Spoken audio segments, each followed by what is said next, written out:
नैना बड़ी ही एटीट्यूड के साथ रुद्राज के केबिन में आई और जाकर सोफे पर बैठ गई।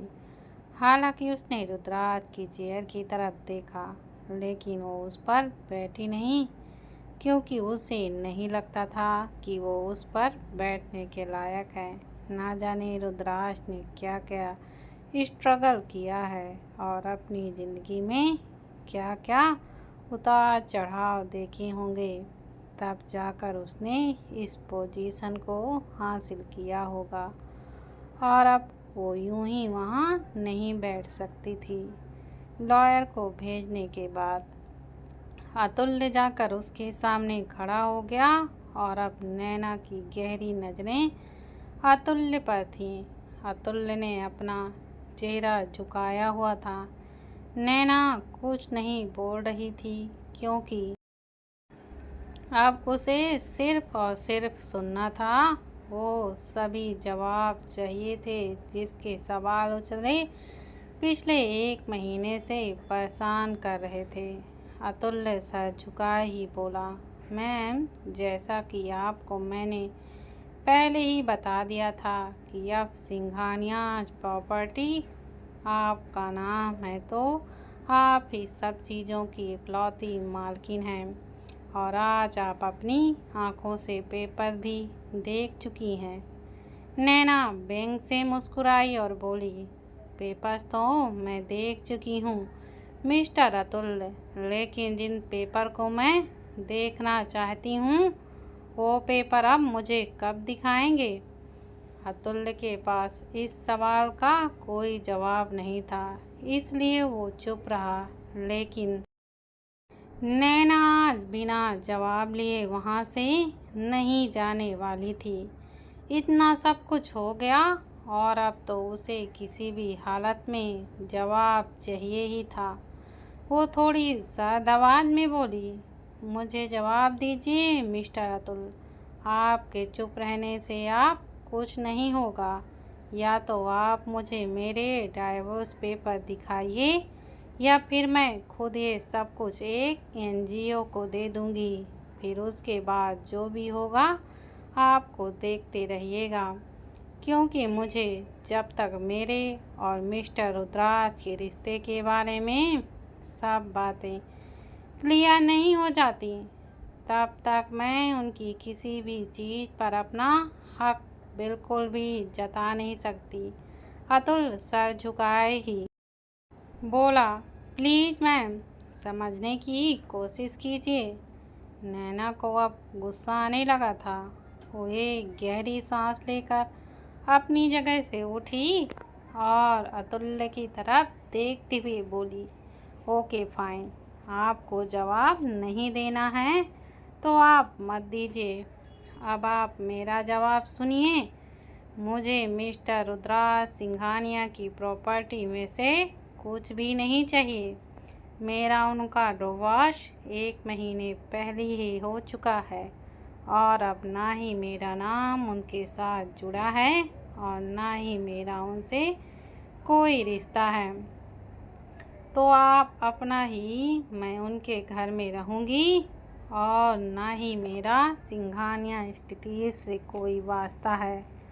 बोलकर वो वहाँ से जाने लगी। तभी अतुल्य बोला, आपका और रुद्राज सर का डिवोर्स नहीं हुआ है। उसकी बात सुनकर नैना के कदम रुक गए और उसने पलटकर अतुल्य की तरफ देखा। अतुल्य एक बार फिर से बोला, वो डिवोर्स पेपर आप अपने साइन किए थे, लेकिन वो डिवोर्स पेपर नहीं थे। आपका और मिस्टर रुद्राज का डिवोर्स कभी हुआ ही नहीं। नैना अतुल्य के सामने आकर खड़ी हुई और उसके चेहरे को हैरानी से देखने लगी। उसकी आंखों में नमी थी। वो गुस्से से कांपते हुए बोली, अगर वो डिवोर्स पेपर नहीं थे तो वो पेपर कौन से थे जिन पर मैंने साइन किया?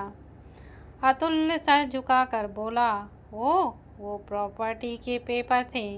नैना का मन किया कि वह अभी ही अतुल्य के चेहरे पर एक जोरदार थप्पड़ जड़े। अगर शायद उसके सामने कोई भी होता तो आज वो अपना आपा खोकर उस पर हाथ उठा ही देती। फिलहाल उसकी मन इस तरह का कर रहा था कि पूरी दुनिया को आग लगा दे। पिछले 1 महीने से वो हर एक पल जलती रही, सिर्फ इस वजह से कि उसका और उसके मिस्टर रुद्राज का डिवोर्स हो चुका है। उसके मिस्टर रुद्राज ने खुद ही उसे डिवोर्स दिया था। लेकिन यहाँ पर तो कभी कोई डिवोर्स हुआ ही नहीं। वो पूरे केबिन को गुस्से से देख रही थी। उसे ऐसा लग रहा था जैसे वो सिर्फ एक खिलौना है जिसे रुद्राज खेल रहा था। उसे हद से ज़्यादा गुस्सा आ रहा था, लेकिन वो जानती थी किसी और पर गुस्सा उतारने से कोई फ़ायदा नहीं होगा। और वो इतना भी जानती थी कि जब ये सब कुछ झूठ है तो बम ब्लास्ट और सब कुछ भी एक झूठ है। पहले उसे सिर्फ शक था, लेकिन अब उसे यकीन हो चुका था। वो अतुल्य की तरफ देखती हुई बोली, सवाल तो मेरे मन में बहुत हैं, लेकिन मुझे किसी सवाल का जवाब नहीं चाहिए, क्योंकि अब मैं जवाब अब उनसे लूँगी जिनसे ये सवाल जुड़े हुए हैं। उसकी बात सुनकर अतुल्य हैरानी से उसकी तरफ देखा। नैना हल्का सा मुस्कुराई और बोली, माना ज़्यादा चालाकियाँ करना मुझे नहीं आता, लेकिन मिस्टर रुद्राज के साथ तो कोई पागल भी रह जाए तो उसका दिमाग दुगनी रफ्तार से चलना शुरू हो जाए, तो मेरे में तो फिर भी थोड़ा सा दिमाग है। हर एक बात तो नहीं समझ पा रही हूँ, लेकिन जितना ज़रूरी था उतना मैं समझ चुकी हूँ। अब सब मुझे ये बताइए कि मुझे करना क्या है। अतुल्य उसकी तरफ देख रहा था और फिर बोला, आपको सिंघानिया इंस्टीट्यूट को संभालना है मैम, क्योंकि तुम्हारे बॉस उसे संभालते संभालते थक गए थे, या फिर हॉलीडे मनाने की कुछ ज़्यादा ही आग लग रही थी जो मुझे साथ भी नहीं लेकर गए। वो खींच कर बोली। अतुल्य ने हैरानी से उसे देखा। वहीं रुद्राज के चेहरे पर एक मुस्कुराहट तैर रही थी। अतुल्य कुछ बोलता उससे पहले ही नैना बोली, आई नीड सम टाइम। मुझे जब आपकी ज़रूरत होगी तो मैं आपको बुला लूँगी। उसकी बात सुनकर अतुल्य वहाँ से चला गया। नैना ने पूरे केबिन में अपनी नज़रें घुमाई, लेकिन कहीं पर भी उसका चेहरा रुक नहीं रहा था। इतना तो वो जानती थी कि ज़रूर यहाँ पर भी कैमरा होगा, पर कहाँ ये उसे नहीं पता था। इसलिए वो पूरे कमरे को ही देखते हुए बोली, शिकायत ए हद खत्म होती है तो मोहब्बत तड़प कर रह जाती है। जिसके लफ्ज ना समझे दिले ए दुश्मन, उसकी खामोशी बहुत कुछ कह जाती है। रुद्राज की गहरी नज़रें उस पर ही थी, लेकिन अब उसने गहरी सांस ली और अपना सर पीछे सोफे पर टिकाकर अपनी आंखें बंद कर लीं और उन पलों को याद करने लगा जब वो आखिरी बार अपनी लिटिल गर्ल्स को अपने सामने देख रहा था। अपनी लिटिल गर्ल्स को एक पल के लिए भी छोड़ कर जाना उसके लिए बहुत ही ज़्यादा मुश्किल था, और यहाँ तो उसे खुद नहीं पता था कि उसे कितने दिन लगने वाले थे, लेकिन यहाँ आना भी तो ज़रूरी था। एक तबाही आज से 5 साल पहले हुई थी, जिसमें रुद्राज ने अपनी सबसे अजीज चीज़ खो दी थी।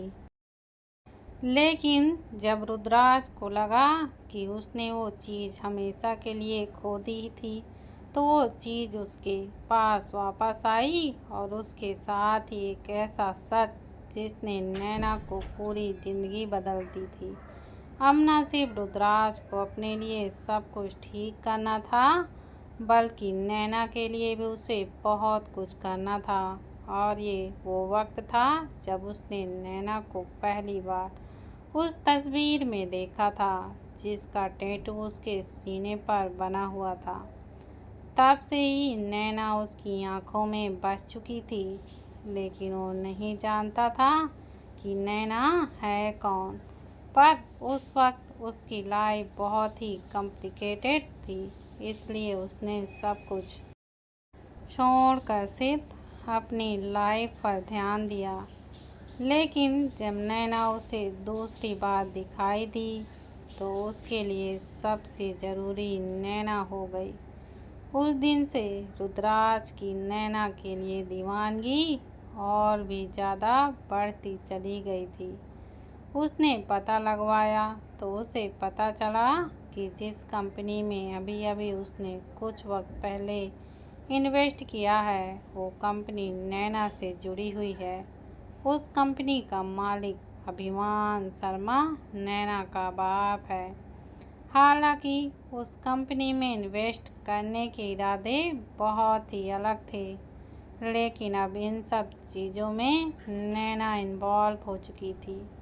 रुद्राज ने नैना के बारे में सब पता किया तो बहुत सारी चीज़ें उसके सामने आई और तब से ही जैसे रुद्राज ने अभिमान शर्मा को पूरा ही खरीद लिया था। लेकिन उसका मकसद सिर्फ अभिमान शर्मा नहीं था। रुद्राज आंखें बंद किए ही बोला, तेरे इश्क की दीवानगी में ख्वाहिश से ज़िंदगी बना लूँगा। तेरी सब शिकायतें नाराज़गी होंगी मंजूर है सनम। अगर जान भी देनी हो सजाए इश्क में, मैं देकर अपनी सांसें भी तुझे अपना बना लूँगा। बोलकर उसने गहरी सांस लेकर अपनी आंखें खोली। उसकी आंखें इस वक्त बेहद ही ज़्यादा लाल थीं, जो साफ साफ बता रही थीं कि उसमें नमी आ रही थी। लेकिन रुद्राज आंसुओं को बाहर आने की इजाज़त नहीं देता। तभी दरवाज़ा नॉक हुआ और रुद्राज ने सामने की तरफ देखा, जहां एक सर्वेंट उसे खाने के लिए बुलाने आया था। रुद्राज मुस्कुराया और खुद से ही बोला, अब जब बात आ गई है नाराज़गी की, तो मनाने का अंदाज रुद्राज सिंघानिया ही होगा। बोलते हुए उसके चेहरे की मुस्कुराहट और भी ज़्यादा लंबी हो गई। उसने अपने फ़ोन से एक मैसेज किया। अतुल जो किसी मीटिंग पर डिस्कस कर रहा था, उसका फ़ोन वाइब्रेट हुआ और उसने झट से अपना फ़ोन चेक किया। उसके चेहरे पर भी एक हल्की सी मुस्कुराहट आ गई। नैना केबिन में बैठी हुई थी और समझने की कोशिश कर रही थी कि आखिर उसे करना तो करना क्या है। उसने कभी भी बिजनेस में अपनी इन्वॉल्वमेंट नहीं दिखाई, हालांकि उसे सब चीज़ों के बारे में नॉलेज थी, लेकिन कभी अपनी तरफ से उसने बिजनेस में इंटरेस्ट नहीं लिया था। तभी केबिन का दरवाज़ा नॉक हुआ और उसने नज़रें उठाकर सामने की तरफ देखा और कम इन बोला। एक स्टॉप बॉय अंदर आया जिसके हाथों में एक ट्रे थी। उसने वो ट्रे टेबल पर रखी। नैना अभी उसे ही देख रही थी कि वो वहाँ से चला भी गया। नैना ने ट्रे की तरफ देखा तो उसमें एक प्लेट थी जिसमें कपकेक और पैनकेक थे, जिसके साथ एक चॉकलेट थी और साथ में एक कार्ड भी। कार्ड को देखते ही उसकी बाहें इकट्ठी हो गईं। उसने अपना हाथ जल्दी से ट्रे की तरफ बढ़ाया, लेकिन फिर पीछे खींच लिया। इतना तो वो समझ चुकी थी कि इस कार्ड में ज़रूर कुछ ऐसा लिखा होगा जिसे पढ़कर शायद वो खुद को संभाल ना पाए, और वो फिलहाल बिखरना बिल्कुल भी नहीं चाहती थी। रुद्राज के सामने कमज़ोर तो वो बिल्कुल भी नहीं पढ़ना चाहती थी, लेकिन ज़्यादा देर वो खुद को रोक भी नहीं पाई और उसने दोबारा ट्रे की तरफ अपना हाथ बढ़ाकर उस कार्ड को उठाया। उस कार्ड को उसने खोल कर देखा तो उसकी आंखें नम ही हो गई। मोहब्बत की है मैंने तुझसे जाना, मोहब्बत ए गुस्ताखियाँ भी बहुत की हैं, बूंद बूंद पानी की तरह तेरा इश्क पीने की चाहती, पर मजबूरी ये दूरी में तेरी यादें बहुत पी है। गलत सही कुछ ना कहूँ, बस तू महसूस मेरा दिल करना, तुझसे अलग होकर मैं खुश बिल्कुल नहीं। यकीन कर मेरा, मैंने एक एक पल में हजारों मौतें जी हैं। उस कार्ड को पढ़ते पढ़ते कब उसकी आंखों में आंसू की बूंदें गालों से लुढ़ककर उस कार्ड को भिगोने लगी, उसे तो खुद ही पता नहीं चला। वो पूरा कार्ड एकदम से गीला हो चुका था।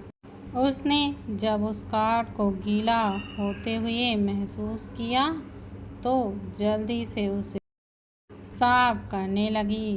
तभी उसके पता चला कि उस कार्ड की दूसरी तरफ भी कुछ लिखा है। उसकी हिम्मत ही नहीं हो रही थी कि दूसरी तरफ पलट के देखने की, लेकिन फिर बड़ी ही मुश्किल से उसने उस कार्ड को पलट कर देखा और उस बार उस कार्ड को पढ़ते उसके होठों पर एक मुस्कुराहट थी।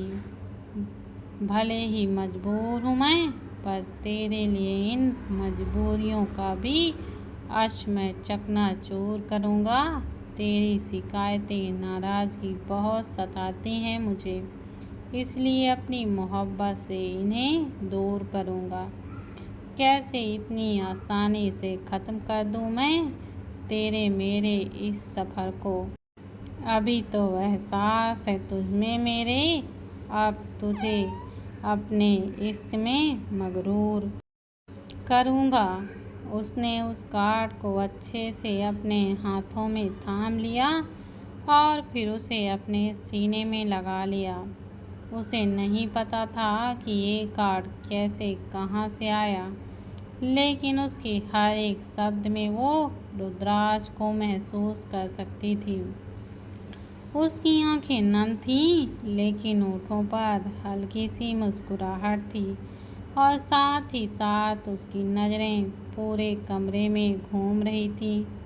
वो जानती थी कि वो रुद्राज को नहीं देख सकती, लेकिन उसे वो बताना चाहती थी कि वो उसे देखने के लिए कितना तड़प रही है। नाराज़गी थी, बेहद थी, लेकिन मोहब्बत भी तो थी, और मोहब्बत से बढ़कर तो कभी कुछ नहीं होता। पर कुछ देर बाद उसने एक गहरी सांस ली और अपने आंसू साफ किए। उस कार्ड की तरफ देखते हुए उसका चेहरा हल्का सा लाल हो गया था और देखते ही देखते उसने उस कार्ड को फाड़ दिया और डस्टबिन में डाल दिया। उसे कब से देख रहे रुद्राज के चेहरे पर एक हल्की सी स्माइल आ गई। वो मुस्कुराते हुए बोला, मैंने तो समझा था पागल मेरी लिटिल गर्ल्स को, अब एहसास हुआ कि तबाही कभी महसूस नहीं होती। बोलते हुए खुलकर हंस रहा था। नैना ने ट्रे में रखा हुआ कप केक उठाया और उसे खाने लगी। ऐसा लग रहा था जैसे खुद रुद्राज उसे अपने हाथों से खिला रहा हो। आज पूरे 1 महीने के बाद उसने ढंग से कुछ खाया था। उन कप केक और पैन केक को ख़त्म करने के बाद वो अपनी जगह से उठी अब उसे घर जाना था क्योंकि अब रात होने वाली थी। वो बाहर आई तो बाहर ही अतुल्य खड़ा था। अतुल्य के साथ वो नीचे पार्किंग एरिया में आई और फिर गाड़ी में बैठकर वहाँ से निकल गई। सिंघानिया पैलेस आने के बाद वो अपने कमरे की तरफ जा ही रही थी कि रास्ते में ही लियाना उसके सामने आकर खड़ी हो गई। उसका लियाना से बहस करने का तो मन बिल्कुल नहीं था। कुछ देर वो अपने एहसास में खोई रहना चाहती थी। आज पूरे 1 महीने में बाद उसे रुद्राज की तरफ से कोई इशारा मिला था कि वो सही सलामत है, वरना शक तो उसे हमेशा से था। लेकिन दिल में एक झुंझुलाहट सी रहती थी। हर वक्त वो इसी सोच में डूबी रहती थी कि जो उसने देखा वो सच था या एक दृश्य जो किसी ने बनाया था। दिमाग हार जाता है लेकिन दिल हारने को तैयार ही नहीं था। और आज इस दिल को एक सुकून मिला था। वह लियाना की तरफ देखते हुए बोली, हटो मेरे रास्ते से। लियाना बैंक से मुस्कुराई और बोली, हाँ अब तो मुझे हटना ही पड़ेगा। आखिर तुम अपनी मंजिल पर जो पहुंच गई हो। तुम्हें जो चाहिए था तुमने हासिल कर ही लिया। नैना जानती थी कि बकवास करने के अलावा लियाना और कुछ नहीं करेगी, इसलिए साइड से हटकर वहाँ से वह जाने लगी। लेकिन लियाना ने उसका हाथ पकड़कर एक बार फिर से उसे रोक लिया। नैना गुस्से से उसे देखती हुई बोली, हाथ छोड़ो मेरा। लियाना तिरछी मुस्कुराहट के साथ बोली, ओह तो अब मैं तुम्हारा हाथ भी नहीं पकड़ सकती, क्योंकि अब तो तुम कहीं की महारानी बन गई हो ना। लेकिन मेरी बात तुम ध्यान से सुनो। बोलते हुए उसने नैना को पीछे खींच लिया, जिससे नैना बिल्कुल उसके सामने आ गई। लियाना उसे देखकर दांत पीसते हुए बोली, मैं बहुत पहले से ही जानती थी कि तुम सिर्फ रुद्राज की प्रॉपर्टी में इंटरेस्टेड हो, क्योंकि अगर ऐसा नहीं होता तो तुम अपने से 10 साल बड़े आदमी से शादी ही नहीं करती। तुम्हें सिर्फ उसकी प्रॉपर्टी ही चाहिए थी। और अब तो मुझे ऐसा लग रहा था जैसे रुद्र को मरवाने में भी तुम्हारा ही हाथ है। अभी वो बोल ही रही थी कि रुद्राज को मरवाने में तुम्हारा ही हाथ है। अभी वो बोल ही रही थी कि एक जोरदार थप्पड़ नैना ने अपने दूसरे हाथ से उसके गाल में लसीद कर दिया।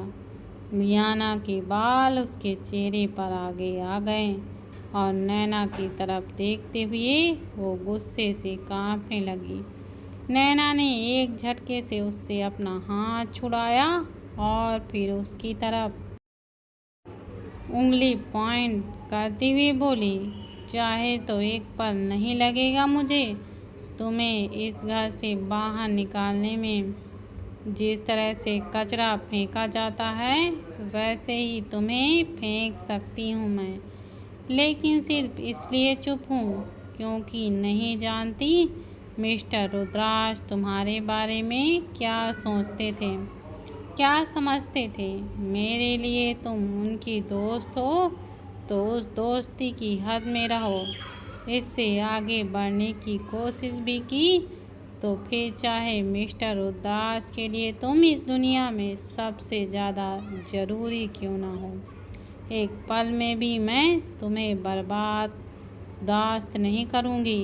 बोलते हुए उसकी आवाज़ बहुत ज़्यादा सख्त थी और उसकी आँखें गुस्से से एकदम लाल थी।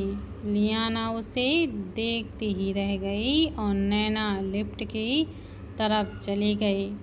लिफ्ट से होते हुए वो अपने कमरे में आई और दरवाज़ा खोल कमरे के अंदर आई। अंदर आते ही अब तक जो उसका चेहरा गुस्से से कांप रहा था वो एकदम ढीला पड़ गया और उसकी आंखों से आंसू बह गए। उसने वहाँ साइड टेबल पर रखा हुआ वास उठाया और उसे जोर से नीचे जमीन पर दे मारा। रुद्राज जो कैमरे से उसे देख रहा था, उसकी आंखें बड़ी हो गईं। अपनी लिटिल गर्ल्स को इतना ज़्यादा गुस्से में देखकर वो बहुत ज़्यादा बेचैन हो गया था। उसकी आंखों में वो आंसू जो उसकी वजह से नहीं, किसी और की वजह से आए थे, वो तो उसे और भी ज़्यादा तकलीफ देते थे। वो ध्यान से उसे देख रहा था। नैना गुस्से से और रोते हुए बोली, आप बहुत बुरे हैं मिस्टर रुद्राज, बहुत बुरे। आप मुझे जानबूझकर अकेला छोड़कर चले गए। वो लोग जो मुझे रत्ती भर पसंद नहीं, आप मुझे उन लोगों के बीच छोड़कर चले गए। पहले उन लोगों ने आपको मुझसे छीनने की कोशिश की और अब वो लोग मुझ पर गंदे गंदे इल्ज़ाम लगा रहे हैं, लेकिन मैं उन्हें कुछ नहीं बोल सकती, सिर्फ आपकी वजह से। मैं पूरी दुनिया के लिए नैना रुद्राज सिंघानिया बन सकती हूँ, लेकिन जब बात आप पर आती है तो मैं आपकी लिटिल गर्ल्स हूँ। मुझे नहीं बर्दाश्त होता वो सब, पर मैं आपको कहाँ मेरी परवाह है। आप तो चले गए ना मुझे छोड़कर, और अब ना जाने कब आएंगे। मुझे नहीं चाहिए कुछ भी, पर प्लीज़ आप आ जाइए। I want you only. बोलते हुए उसकी आंखों से आंसू और भी ज़्यादा तेज हो गए और वह सीधा जाकर औंधे मुंह बेड पर लेट गई। रुद्राज ने भी एक गहरी सांस ली और अपनी आंखें बंद कर ली। अपने लिटिल गर्ल्स को टूटते हुए वो नहीं देखना चाहता था, लेकिन इस वक्त वो कुछ नहीं कर सकता था। लेकिन रुद्राज सिंघानिया कुछ करना चाहे और वो ना हो पाए, ऐसा होना तो पॉसिबल नहीं। उसने सोच लिया था कि अब उसे क्या करना है। मुंबई एक फ्लैट में अग्रिम गुस्से से कांपता हुआ अंदर आया। उसने बहुत ज़्यादा ड्रिंक की हुई थी। दरवाज़ा खोलकर जैसे वो अंदर आया, उसकी नज़र सामने सोफे पर बैठी हुई नायरा शर्मा पर गई। नायरा ने जब उसकी हालत देखी तो अपनी जगह से खड़ी हुई और बोली, ये हालत क्या बना रखी है तुमने? मैंने मना किया था ना तुमसे कि अब कुछ दिन तुम शराब को बिल्कुल हाथ नहीं लगाओगे, लेकिन तुम मेरी उसकी बात पूरी होती उससे पहले ही अग्रिम गुस्से से चिल्लाते हुए बोला, oh you shut up master, बंद करो अपना, वरना क्या? नायरा भी गुस्से से चिल्लाई। अग्रिम उसे गुस्से से कांपते हुए देख रहा था। नायरा उसकी तरफ देखती हुई बोली, बहन हूँ मैं तुम्हारी, मुझसे तमीज़ से बात करना वरना।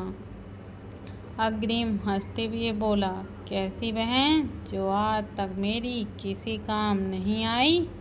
क्या कहा था मैंने तुमसे? हाँ, सिर्फ एक छोटा सा काम कहा था कि उस नैना को ख़त्म कर दो, इससे पहले कि वो रुद्राज की दीवानगी बन उसके सिर पर चढ़ जाए। उसका काम हमेशा हमेशा के लिए खत्म कर लो, लेकिन नहीं, तुमसे वो भी नहीं हो पाया। एक इत्तू सी लड़की तुमसे संभाली नहीं गई और अब मुझे भाषण दे रही हो। अगर तुमने अपना काम ढंग से किया होता तो उस रुद्राज के मरने के बाद सारी की सारी प्रॉपर्टी मेरी होती, कोई भी नहीं जो उसकी प्रॉपर्टी पर क्लेम कर सके। लेकिन उस 2 टके की लौंडिया ने मेरा पूरा काम खराब कर दिया। मुझ अग्रिम सिंघानिया को मीडिया के सामने जलील किया उसने। बोलते हुए उसके चेहरे पर गुस्सा और भी बढ़ता जा रहा था। नायरा भी उसे यूं देखकर डर रही थी। उसके करीब आई और उसके कंधे पर अपना हाथ रखकर बोली, शांत हो जाओ। अग्रिम ने उसका हाथ गुस्से से झटका और बोला, don't touch me and now I can not keep playing. मुझे किसी भी कीमत पर मेरा हक चाहिए। मेरा मकसद उस रुद्राज सिंघानिया को ख़त्म करना था, लेकिन मेरे कुछ करने से पहले ही वो इस दुनिया से चल बसा। लेकिन अब कोई और मेरे रास्ते में आ रहा है तो उसे भी ख़त्म होना होगा। कोई भी अब मुझे सिंघानिया का मालिक बनने से नहीं रोक सकता। उसके लिए फिर चाहे मुझे कितनी ही जानें क्यों न लेनी पड़े। बोलते हुए उसके चेहरे के एक्सप्रेशन और भी ज़्यादा खतरनाक हो चुके थे। वहीं दूसरी तरफ लियाना नायरा को फ़ोन कर रही थी, लेकिन नायरा उसका कॉल उठा ही नहीं रही थी। एक बार फिर से नायरा का फ़ोन बजा तो उसने अपने फ़ोन की तरफ देखा। लियाना का फ़ोन देखकर उसने अपना फ़ोन अग्रिम के सामने घुमाया। अग्रिम ने जब उसका नंबर देखा तो गुस्से से बोला, किसी काम की नहीं है ये। सोचा था रुद्राज को फंसाएगी और सब कुछ सीधा सीधा मैं अपने नाम करवा लूँगा, लेकिन ये तो किसी काम की नहीं। ख़त्म करो अब इसका किस्सा। नायरा हैरानी से उसकी तरफ देखते हुए बोली, तुम ऐसे कैसे बोल रहे हो? ये बहन है हमारी। बहन नहीं, सिर्फ एक मोहरा। इससे रिश्ता इसलिए बनाया था ताकि हम इससे अपना काम करवा सकूं। लेकिन जो लोग मेरे काम के नहीं होते उन्हें मैं अपनी ज़िंदगी से बाहर निकाल कर फेंक देता हूँ। अब मुझे इसकी कोई ज़रूरत नहीं तो इससे कोई रिश्ता भी नहीं। बोलकर अग्रिम वहाँ से चला गया। नायरा अपने फ़ोन की तरफ देख रही थी, जहाँ पर अब लियाना का फ़ोन बजकर बंद हो चुका था। लियाना उसकी सगी बहन नहीं थी, बल्कि उससे रिश्ता बनाना सब कुछ नायरा और अग्रिम की सोची समझी साजिश थी।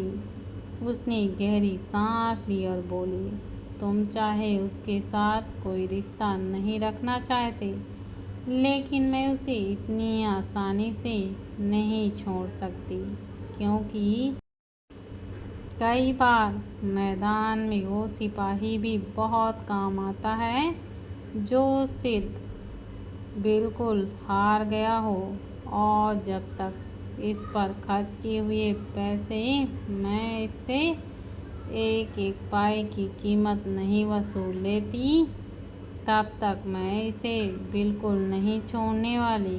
सिंघानिया पहले सुबह 6 बजे नैना अपने कमरे से बाहर निकली। उसने इस वक्त एक ट्रैकिंग सूट पहना हुआ था। अभी उसने बाहर कदम रखा ही था कि उसे अपने पैरों पर कुछ महसूस हुआ। उसने नीचे फर्श पर देखा तो वहाँ कुछ रखा हुआ था। उसे देखते हुए उसकी आंखें बड़ी हो गईं। वो एक बहुत बड़ा बॉक्स था। उसने उस बॉक्स को उठाया और उसे लेकर वापस अपने रूम में आई।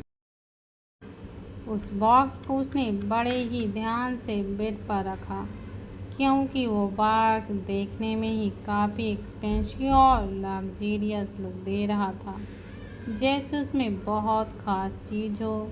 उस पर एक रेड कलर का रिबन भी लगा हुआ था। नैना ने उस रिबन को खोला और फिर उस बॉक्स के ढक्कन को हटाया तो उसकी आंखें एकदम से फटी की फटी रह गईं। वो पूरा बॉक्स ज्वेलरी से भरा हुआ था। तरह तरह की डायमंड्स ज्वेलरी उस बॉक्स में थी। कोई नेकलेस, कोई एंकलेट तो कोई रिंग। ऐसा लग रहा था जैसे उसके सामने कोई खजाना हो जिसकी कीमत करोड़ों में होगी। एक पल के लिए तो नैना की सांस ही अटक चुकी थी। उसने जल्दी से दरवाजे की तरफ देखा और दरवाज़ा बंद देखकर उसकी सांस में सांस आई। उसने उस बॉक्स की तरफ देखकर अपनी नज़रें पूरे कमरे में घुमाई और बोली, मिस्टर रुद्राज, ऐसे अटैक देना बंद कीजिए। किसी दिन सच में हार्ट फेल हो जाएगा मेरा। रुद्राज, जो अभी अभी अपने फ़ोन के वाइब्रेशन सुनकर उठा ही था कि अपना लैपटॉप खोलते ही उसे नैना की ये बातें सुनने को मिली। उसके चेहरे के एक्सप्रेशन थोड़े से सख्त हो गए, लेकिन फिर वो हल्का सा मुस्कुराया और बोला, तेरे दिल की हिफाजत के लिए मैं अपने दिल की जंजीर लगा दूंगा। आई जो एक खरोंच तेरे दिल को, तेरी कसम मेरी जान, मैं पूरी दुनिया को आग लगा दूंगा। बोलते हुए उसकी आंखों में नैना के लिए जुनून साफ तौर से देखा जा सकता था। नैना उस बॉक्स को बंद करने ही वाली थी कि उसकी नज़र वहाँ बिल्कुल साइड में रखे एक कार्ड पर गई। उसने उस कार्ड को उठाया और उसे देखने लगी। उस कार्ड पर लिखा था, रुद्राज सिंघानिया एक ही उसूल रहा है, उसे जो पसंद आता है वो उसे हासिल कर लेता है और जो नहीं पसंद आता उसे अपनी ज़िंदगी से बाहर निकाल कर फेंक देता है। फिर चाहे वो चीज़ हो या इंसान, जो पसंद आए उन्हें रखना, जिनसे हो नफरत उन्हें उनकी औकात दिखा देना। उस कार्ड को पढ़ते वक्त नैना के चेहरे पर अजीबोगरीब एक्सप्रेशन थे। उसे समझ ही नहीं आ रहा था कि आखिर रुद्राज उसे कहना क्या चाहता है। इतनी महंगी ज्वेलरी को फेंकने का सोच भी कैसे सकती है, और अगर रुद्राज भी होता तो उसे बिल्कुल नहीं फेंकने देती। लेकिन चीज़ या इंसान, इस बात का मतलब उसे समझ नहीं आ रहा था। कुछ सोचते हुए वो इस बात का मतलब समझने की कोशिश कर रही थी। तभी उसकी आंखें बड़ी हो गईं और वो चौंकती हुई बोली, बेबी गर्ल। उसने हैरानी से पूरे कमरे की तरफ देखा और फिर साइक्रेटिस्ट वे में बोली, आर यू सीरियस? उसे यकीन नहीं हो रहा था कि रुद्राज लियाना को घर से बाहर निकालने के लिए भी बोल सकता है। उसके होंठों पर एक मुस्कुराहट खिल गई। उसने उस बॉक्स को बंद करके कपबोर्ड में रखा और फिर उस कार्ड को डस्टबिन में फेंक दिया। रुद्राज के चेहरे पर फिर से एक स्माइल आ गई। अपने लिटिल गर्ल के साथ ही दिमाग पर उसे प्राउड फील हो रहा था। उसे बिल्कुल अंदाज़ा नहीं था कि उसकी लिटिल गर्ल कान करके प्रूफ इतनी आसानी से मिटा सकती है। नैना ने वक्त देखा तो 8 बजने वाले थे। वो जल्दी से रूम से बाहर आई और जिम एरिया की तरफ चली गई। कुछ देर बाद वो जिम एरिया से बाहर आई और अपने कपड़े लेकर वॉशरूम में जाने लगी। रुद्राज, जो न जाने कब से उसका इंतज़ार कर रहा था, उसके हाथों में एक ब्लैक कॉफ़ी थी। उसकी आंखें बड़ी हो गईं। उसे वॉशरूम की तरफ जाते देख उसे लगा अब तो उसकी लिटिल गर्ल उस पर थोड़ी मेहरबानी करेगी। उसका उसे देखने का बहुत मन था, लेकिन रुद्राज के दिल की बात नैना ना समझे। ऐसे कैसे हो सकता है?